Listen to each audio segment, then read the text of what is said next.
grew up in a world that had nothing to do with glamour. So what shaped your sensibilities in terms of style and fashion? I have a younger sister, and she was very, fashion conscious. She was very aware of everything that has to do with fashion. But I think both You of us. weren't, she was. No, she was. Oh. I was anything but fashion conscious. Wow, but I used to be that's so very difficult to- experimental in the sense I used to love, if I used to see something, I would try to make it. I would be very good in stitching and stuff. So she used to keep telling me things or showing me stuff or, make. So I think somewhere the two of us had that, and we've always been really close. And I think we've also grown up at a time where MTV was so instrumental in our growing up years, and we used to love watching videos, and we used to watch the videos and the kind of style and the way they used to shoot the videos. That really kind of, brought about a lot of awareness in me. So I think that kind of translated somewhere even in my photo shoots, or I think that kind of made that change in me somewhere. No one can forget that. The 90s,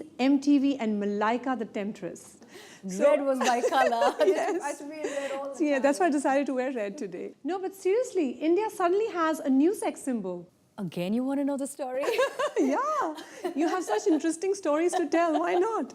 My first show I did was Loveline, which was, where they put me on this hot red couch and I had to sit with legs crossed. By the end of it, it became all about, my legs.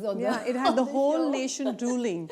Me, I think that entire space of when I joined MTV, and I did MTV, for 8 years, just completely changed me in my outlook, the way I projected myself. And you were so natural at it. Since then, I still remember I would style myself, I would, get stuff from home. And because that time they weren't really, we didn't really have stylists. Not And well all equipped. happened much later. So I think somewhere that kind of was a real starting ground for me. And it kind of helped me eventually. We'd never seen anything like that on television before. I guess that was why, it was a bit of it was different. oh my God kind of a situation, which was nice, it was sweet.